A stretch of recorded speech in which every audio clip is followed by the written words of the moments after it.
so you can play.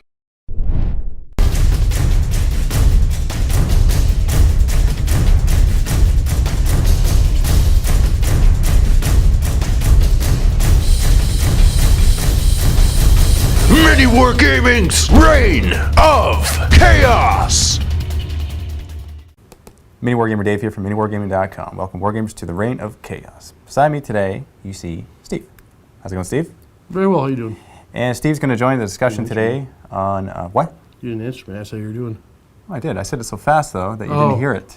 Okay. My apologies then. Slanesh today. That's what's happening. That's what it is? Yeah, that's what it is. Actually, it's on the talk. Bellicor today. Bellicor. That's really what it is today. It's going to be a discussion video of the tactics and just a review of the model himself. That's what we're going to do. Okay? And the reason why I'd like to get you to do this with me, I say it like we've done it like 50 times. No, this is the first time we've ever done a format like this, is because Steve has opinions on everything. Everything. And he just likes to share his thoughts. So let's jump right into this. Bellicor, the first demon prince. Right. That's what he's called. Right. Now, oddly enough, the actual model, here, I'm just going to show you really quick here. Look at the size, okay? Do you see it? Look how tiny he is. Now, we're comparing to like a Nurgle demon prince. I believe he's that scale because of fantasy, though. Well, but there's not, I don't know about that logic, though, because there's other models that you can interchange with both games. True. Right? Like, look at Bloodletters. They're big and tall, right? Right. Yeah. But they don't have anything this scale on fantasy. Sure they do. They have regular demon princes. You can use them in both. Right? But look at this. Okay, see the size comparison here? It's really interesting to me how small he is. Are you sure about that? Am I sure about what? I don't think fantasy has demon princes. Absolutely it does. Okay. You don't think it does? Well, my fantasy demon book hasn't been open too much, but previously they definitely did not. Previously in a previous editions. edition? Yeah. Previous incarnations of the okay, now you're making me wonder. I don't play fantasy, like at all. I don't play demons in fantasy, but I do read all the fantasy army books, and I'm fairly confident there's no demon princes in the fantasy realm, other than Bellicor, because, I mean, he was a crossover character. Maybe you're right. I don't know. I'm not going to dress bet it because I'm not sure. I know, neither will I. I'm not positive either. I'm really not sure. I could be completely ignorant on this. No. I am completely ignorant on this. I'm not just... Yeah, no, for sure. It could be. But still, though, the other models, they're interchangeable. Yeah, right? That was the one thing that's going back and forth. And look at the Hydra in the Dark Elves. Dark Elves, that's a big model. It's a big model, yeah. Right? Why wouldn't the Demon Prince be the same size as the Demon Princes in 40k? Wouldn't that be easier for them since he can be used? Because he can be used in both. That's why I say it. Right. Right? You're getting too logical for me. I don't like it.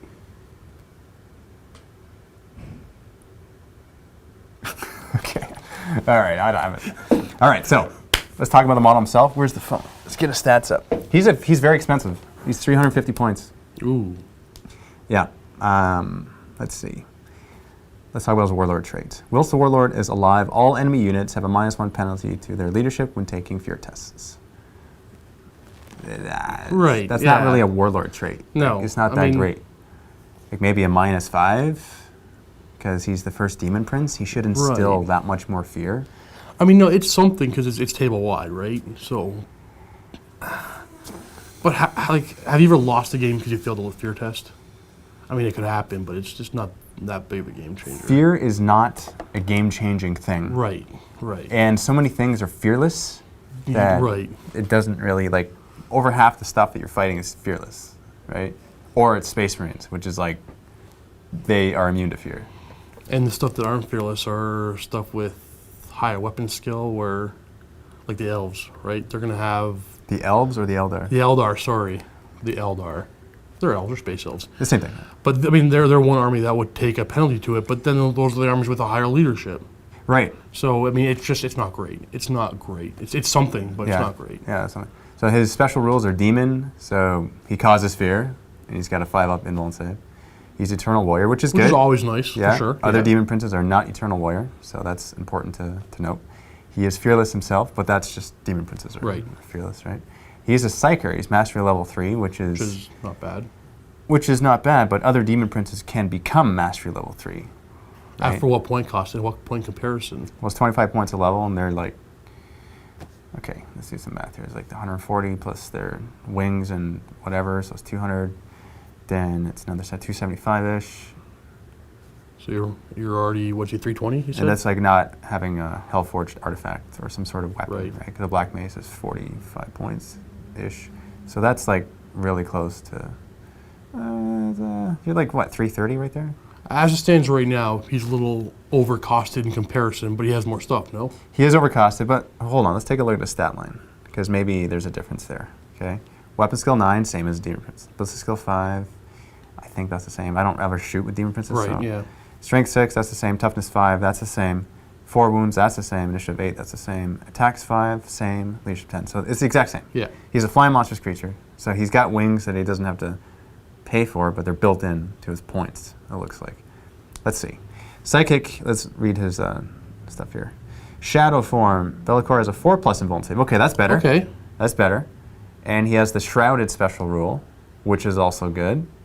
Furthermore, Be'lakor automatically passes danger terrain tests. Okay, so that's good. So, I mean, he's got wings, correct? He does, yeah. So he's got that really annoying 2+ cover in the air. Oh, Are you talking about Jink? yeah, Because he's got Shrouded. right. Yeah, Shrouded in Jink. yeah, that's beautiful. So that's really good. That's really good. Right. And his invuln save is 4 up. That's good too. Yes, Yeah, for 'cause sure. typically it would be a 5 up. Lord of Torment, see what this is. If one or more enemy units fail the morale check during the previous turn, Be'lakor receives D3 additional warp charge points at the start of his turn, which is good because he gets 3, right? So, well, that's That good. was better before. Depending on what his psychic abilities are, it's decent, right? And it's only D3. And it's only if the enemy unit fails a morale test, right? Minor boost, but a boost nonetheless. Let's see, Be'lakor knows all of the powers from the Telepathy discipline. Telepathy. Now, I never use Telepathy on my Psychers. Lately, it's always been the Demonology Malefic. That's the one with Psychic Screech as the Primaris. Is it? Yeah. Okay, what else is in there? Nothing Is that the one where it's great. like prescience, or is that divination? No, that's divination. Okay. Maybe we should look it up. You should probably look it up. Yeah. Okay, close we'll be right right back. Actually, you got your book right there. Okay, we'll just look it up. You know, let's make this raw. Let's make it unedited so we can just show all the stuff learned together. Never use it, so why would I know the abilities? And you don't use it either. No, it's not a terrible mastery or whatever that's called. Yeah. But no, it's just Discipline. discipline. It's got dominate. That's not a great. Nobody uses that much. I don't think it's not a great one. Shrouding. Mental What's that? It does have, it this does is the have one with shrouding. invisibility. Okay, yes. Oh, right. This is the one. Hold on. That actually makes He him that much he better. knows invisibility. Yeah. for sure. Yeah. And so just targets a single friendly unit within 24 inches. Wilson powers in effect. Enemy units can only snap fire shots at the target, and in close combat will only hit models on a 6. Right there, that is enough to use him in every game, as far as I'm concerned. A single friendly unit, and it's a blessing, so he can target himself. Yep. Okay. That one's fantastic. I mean, if you're playing in an all-demon army, which he can do, correct? Yes. That's a huge buff, what they need. But in a chaos army, big unit of chosen can't be shot really, doing great in combat. Yeah. Oh, that's awesome right there. So shrouding. What's shrouding? Let's see that. You're just shrouding. Okay. Yeah, So that's good as well, absolutely. And hallucination isn't bad. but it's random. Well, no. I mean, you only need to roll. It's a warp charge 2. If you roll warp charge 3, you get to pick your target. Oh no, it's actually changed now in 7th. I Is think it it 7th? automatically hits a character. This is 7th. Yeah. Randomly select one character in the target Yeah. unit. So and everybody hit him with strength 3 attack. I mean, it could kill something. Yeah. Like it's okay. But it's definitely invisibility. That's the number 1. Oh, for sure. In the telepathy. We're reading telepathy, right? Yeah. Just to double check. Okay. Yeah. So that's that's good. That right there makes him awesome. And he knows every single ability. So what's the Primaris again? Primaris is Psychic Streak. It is increased to range 18 now. So you roll 3d6 and subtract the unit's leadership, and that's how many wounds they take. Right. That's I remember pretty this. deadly. Okay. Yeah, I remember it's a this. good one. Yeah. I like that one. And Armor and cover saves cannot be taken against wounds. Okay, so against Terminators is good. Yeah, for but sure. they have high leadership typically, so you're not gonna. Right. It's not a game-breaking power, but it's a usable one. You might get a couple wounds if you're lucky. Now, invisibility, that can change the game. Yeah, definitely. Okay, let's see this now. Hellforge artifact, the Blade of Shadows. Its range nothing, so it's a melee weapon. Strength +1, so you're strength 7. AP 2, but you get that anyway because you're Demon Prince. Right.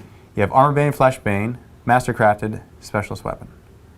So, okay, so you're wounding on 2s. You probably do that anyway, unless you're fighting another monstrous creature or another whatever. Right. Armor Bane, that's good. Yep. Now, let's see. Monstrous creatures, they get Armor Bane default? Nope. They don't. Nope. They have Smash. Right. That's the default that they Yep. get. So that makes you good against anything. Oh, right there, strength 7, 2d6 armor penetration. Yeah, there's nothing you wouldn't put him against. Yeah. So it looks like he is incredibly hard to hit, even if he's not swooping, because he has invisibility, right? So you're shooting snapshots at him.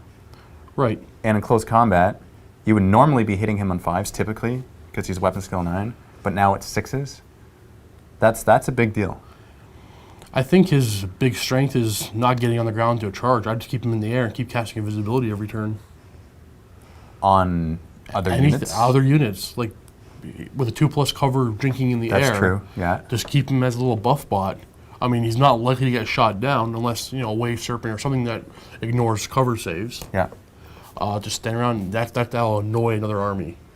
That would. Yeah, he's your pillar, essentially, right? And you know what? There is that good thing about the D3 additional psychic or warp charges if the enemy fails a morale test, because you know every single ability, right? Right. You have more options. So you can just use more. If you roll a 1 on your test and you only get 4 dice, well, you're going to need at least 5, right? His Psychic Mastery 3 is enough to offset rolling low on your psychic phase. Can you think of another model, and this, obviously, like this is chaos, and so... Yep. Can you think of another model in the army that would be useful to bring with Be'lakor so that he can cast invisibility on? Ooh. What would be good for you to protect? What's your maximum squad of bikers? How many can you get in one squad? I'm going to say 10. If you can get 10, because I think most Marine armies, I think it's 6. If you can get 10 in a squad, having him just flying above them, keeping them with invisibility, make them a very shooty biker unit, keep shooting stuff down. I could be wrong with that because I don't bring a lot of bikes enough to know. It could be just 6. It could be just 6, but even just 6. It's more than 6, I think. I would think you'd want, because he's so mobile, you'd want a unit that's just as mobile. So bikes, I think, would be your like you could put it on a squad of Chosen, but I mean they're only moving 6 unless they're in a vehicle and they're not getting targeted by invisibility. So to get the maximum use out of him, I think it's chasing a squad of bikes. Yes. Yeah. Yeah. Because then, so they have that, but it's kind of they can jink as well, right? Right. And I wonder if that's supposed to check. I wonder if you can cast Shrouding Oh. on another. If you had 2 units of bikes, cast Shrouding on one and Invisibility on the other. Is that possible? Yeah, of course you can. Yeah. But You can even do it on the same unit. Yeah, Yeah. totally can. But you have the ability to protect 2 units at once. That's true. Two maximum squad units of bikes, Be'lakor behind them. Yeah. I mean, okay, let's be honest. The excuse me, the Nurgle Demon Prince flying in the air. It's hard to kill him. He's annoying, but he doesn't have a big threat to you where I got to focus him down because he's going to do this to me. He doesn't have that.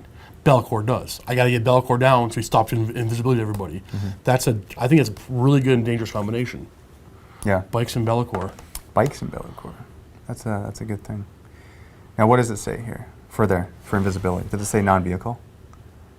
Target a friendly unit within 24. Enemy can only fire snapshots at the target. And in combat, it will only be hit on 6. Yeah, even in combat, it still helps them. So they don't have to be a shooty-only unit. You mean an infantry unit?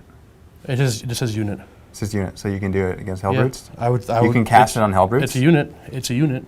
Because if you brought your formation, your Hellfist murder pack, where the 5 guys count as 1 vehicle squadron, ooh, how would that work? No, we'd have to look into that. I don't know if it would count against a squadron. Because it's a unit. If it did, that's Is it a really- unit? It is a unit. For kill point purposes, it's one Well, unit. this is where rules get a little ambiguous because it's hard to say. A gathering of infantry is a unit. A Yes. gathering of vehicles is a squadron. Yes. So this says a unit. Right. That's a squadron. So right off the hop, without looking into it, I would say no. But I can see for the victory argument. point purposes, They count right, as one. It counts thing, as right? one. But that's a squadron, not a unit, right? But it still counts as one. But you're saying that, but is a squadron no, a unit? here's what I'm thinking. 'Cause I think a group of bikes is still a squadron, and they can definitely get the bonus. So if the bikes can get the bonus as a squadron, then they could too. I think a group of bikes is a unit. They're definitely a squadron. Well, are you sure? Yes. Would you dress bet it? I would just bet that the bikers in the Dark Angels book is a squadron. Okay, maybe. See, maybe it's different. That is Yeah, a because Chaos Space possibility. Marines or just regular bikes, I think it's just a unit. It's a unit of bikes. It would make sense that it is a quadrant, but know I what? it's not classified as that. Right here, Typically, I'm that's going to do a vehicles. Google search right now. See if anybody can give me an answer. Okay, you know what? Guess what? I'm gonna get a book. I'm gonna race you, okay? Okay. See, this is fun. This is the good stuff. This is where people that know the rule, they're hitting their You're foreheads. like, we know it's this. Okay, so I already forgot what we're looking up. What are we looking up? Can invisibility target a squadron? Yes. How are we gonna know that? I think it's really what we should look up is can a psychic blessing target the squadron? That's true. Right?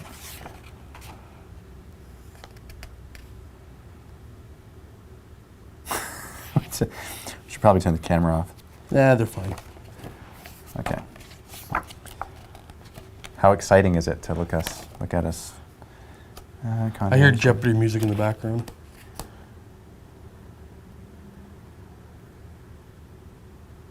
Blessings target one or more friendly units, and unless otherwise stated, last until the start of the psyker's next psychic phase. They can affect units that are locked in combat and can affect the psyker himself.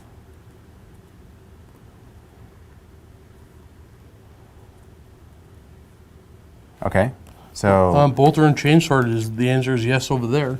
yes, what? Yes, it can target a squadron of vehicles. It would make sense, right? That's what I'm saying. So can you imagine? Ouch. Can you imagine? Okay, Hellbrutes, Right. the murder pack, Right. They're not demons. They don't have a 5-up invuln, except for the character. He's got a 5-up invuln. Well, the rest don't have anything. And what weapons do they have? Any weapons you can upgrade the Hellbrutes with, right? Right. So you can give them you can give them a plasma cannon. You can give them a So missile you're launcher. your mobility is terrible, but your survivability is huge. It's huge, yeah. Yeah, so it's like 15 hull points. But do they need that extra survivability? Does that squadron need an extra 300 points of Bellicor to make them better? To make them is the 300 points of Bellicor worth it to keep them a little bit more survivable? I have yet to have a game where the vehicle squadron is completely destroyed. So then no, right? Those 300 points are better used elsewhere. But here's the thing, right? It's like, if Bellicor is casting this stuff on them, which unit becomes more of a More threat? threatening, right? Is it Bellicor? Because he's the one making them stronger? I don't know. All of this because of Bellicor's divination. Because I mean, if you did march that squadron to the lines of the enemy, 5 of them only being hit on 6s, like that's a win. Yeah. Yeah, that's a win. Yeah. So you have to target Bellicor. You have to get him down. Yeah. You cannot target the one Hellbrute at a time. It'll take forever to take him down. You have to target Bellicor. So yeah, maybe it could be worth it. So Now, what's that costing you total? What's the squadron costing in points? It's 500 points at least. So there's in a 1,500 point game, there's more than half your army gone. Yeah. There's a third of it, but it's worth it because it's a good formation to bring. But if you're playing Maelstrom missions, do you have the mobility to take your mission cards? Well, you don't have mobility, You have none. but you have survivability. So you build that army, you build that squadron and Bellicor, And That's a lot. You're right, with Bellicor, it's over half. Okay, I see what you're yeah, saying. Yeah, it's over and half the then army. Yeah. a bunch of really fast guys for gathering objectives. Like bikes? Right. See, and bikes still work well with Bellicor. I mean, you can. That's not a bad idea. Bikes in the formation because you put the invisibility where you need it because it helps everybody. Yeah, it does, doesn't it? Yeah. Man, that one ability makes him viable to bring. I guarantee you can build a list guaranteeing invisibility, right? Yeah. You can tell your list to use it. Yeah. So I would love to play you against bikes, that squadron, and Bellicor. You want to do it? I would love that. We should do that on our game on Friday. Let's do it. Okay. I'm going to be bringing a whole bunch of Terminators with less mobility than you. So That's true. We'll do a Maelstrom of War mission. yeah, Okay. Now, the other thing is I have leftover points, and so how am I going to hold other objectives? cultists because they're cultists. Yeah, it would be cultists. It would be course. cultists that are fearless, which means that they're part of another formation, the Hell Cult. Right. Okay. Which is So good. It makes them fearless. Your formations overall are pretty good. I for would say Chaos. yes. Yeah, I would say they're making the list that I'm bringing recently a lot stronger. Good. Yeah. Because yeah, In fact, Excuse me. you know what? This would be an army made up of the data slates, because there's the Yeah. Hell Root data slate and the Bellicor data Right. slate, right? well, you want to throw some bikes in there, no? That's the only thing that's not included in the. But you got to throw some stuff in there that's not. With that. the mark of Nurgle, obviously. The mark. With bikes with mark and Nurgle, yeah, for sure. It would have to be. You're right. It'd be dumb not to. Yeah. I mean, Chaos. That's a must. Chaos went from just a whatever codex, losing their awesome Helldrake, and these data slates are just bringing them back up to par. They didn't lose to Helldrake. Well, they did. Come on. But okay, here's the thing. Ever since I've brought them as well, Yeah. they've done well. Sure. They don't do as well as they used to, because before it was ultra cheese. Right. Now right. it's just like balanced. balanced cheese. Balanced cheese. No, I don't think they're overpowered now. I don't think they are either. No, I don't think they're over. Like armor 12, whatever. Yeah. But I mean, they don't have great range for No, they're not that bad. They're not that bad. Yeah, I think it's. Yeah. I think it's good to bring them. But no, this sounds like a fun game. But anyway, okay, so this is the discussion on Bellicor. Leave your comments, please. Let us know what you think, what you have seen in your battles, if you fielded him, and what's worked for you, what combinations have worked for you. And this is good. And if you like these types of videos where we're just sitting and talking and discussing the models, I've liked it so far. It's fun. This is great. Yeah, it's fun to just discuss. We typically don't make these, and I definitely don't make these. I make different types of videos that aren't as good as these, so I should probably make these more. I'm kidding. I don't know. I don't know. I don't know what I make. I don't make anything. I don't even know what I'm Bunch saying of right now. chaotic Yeah, randomness. bunch of chaotic randomness. So, if you're a Vault member, click on the link below to participate in the discussion for what we're going to be discussing next. I don't know what it's going to be yet because we haven't made the video yet, but there's going to be a little video Randomly clip. chose something. There's going to be a clip showing right now right here. and text saying what it is going to be. So, happy wargaming, and we will see you in the next video. You can do it to a Helldrake in hover mode. Right. Uh, Make Helldrake come back again. You can make them come back because you can just turn around however you want. Now What? you need to play Bellicor and then ally with Bellicor You know what? I think I'm going to start ringing him. in every game. Because, okay, we're just like, we're thinking of all the stuff that we can use him with, right? And this guy right here comes to mind. He being a Lord of War, we could do that totally. And that would be insaneness. Snapshots at this guy. Wow. Because you know that he would be targeted. For sure. You have to take him down. You have to, right? This is a game winner Otherwise, here. you're like, yeah, he's your entire army. And your only reliable way of stopping this cheese is shots that ignore cover on Bellicor. Yeah, and he still gets his fort middle. He says, yeah, you're right. Yeah. Wow. And we just said the Helldrake too, right? Yeah. Yeah. Yeah, everything. So the question is, what's good to bring with Bellicor? And the answer is everything. Everything. Yeah. Yeah, it really is everything. Like anything. Well, really, it opens up the options to the models that you didn't bring because they were too expensive or they're too vulnerable. It gives you more options because everything works with him. Instead of playing with just massive cultists and a Helldrake and a couple of vehicles, you can now bring anything you want and make it viable. Because it becomes more survivable. Yeah. Yeah. And I mean, it makes when they have invisibility on them, you can't really target them. There's no point in targeting them, so you ignore them. Yeah. So, this is cool. Right. You just What's the range of invisibility? Is it 24. It's 24? Right. Which isn't a big deal. Whatever. With his flying, he puts it where he needs it. Yeah. Because the second phase is after movement now. Yep. Okay. Yeah, Wow. we just had to extend this a little bit just to throw in our extra thoughts. I'm excited to field him. I'm going to bring him like a lot because he is good. Can't fault you for that. Yeah. But he's, you know what? Now I see why he's 350 points. I can see it. Right. Because, we did it backwards. We're like, Right. he's 350 Yeah, points. Oh, he only has this? He only has this? But Yeah. No, as soon as we got to the psychic abilities, it becomes worth it. And the shrouded. Like, shrouding and Jink in the air. I mean, come on. You need Skyfire to reliably he doesn't hit even him. have to be in the air to drink. Well, I'm saying, if you're in the air, you need Skyfire even to reliably hit him. Oh, I see. And I then see, he yeah, jinx. snapshots. I see what you're saying, yeah. With Unless the he 2+ invisibilities cover. himself. Well, why would he put it on himself when he put it somewhere else? There's something else within 24 inches. Yeah, the strategy with him would be keep him in the air. Don't let him come down. Never charge with him. Just keep him in the air and go give him visibility, everything. And then shouting on something else. Because you have shouting and invisibility. You don't roll for it. You just get him. Like, it's You know what scary. would be crazy? If you brought a Nurgle army, because like the Soul Grinder with Nurgle, he's got shrouded, right? So you stick him in cover and he's hard to hit. And same with their like Plague Bearers, they have shrouded. Any demon of Nurgle has shrouded. Shrouding. princes? Shrouding and invisibility together. I mean, yeah, sure they stack. They work okay, but I mean, you don't need them together. But I'm You're saying already snap firing just to hit them. If you did that, Sure. if you did that, plus you brought some other beefy units, If you did that, that's where the opponent flips the table on you, and it's okay. and that's where you get your bird dog, and that's where, Right, yeah, I got you, okay. That'd be funny either way. So, Be'lakor. yes, Yeah, he's good. Thumbs up for Be'lakor. That's right. That's what I would say. Is that what you'd say? Yeah. Absolutely. Yeah. Happy wargaming. We'll see you in the next video. Bye, guys.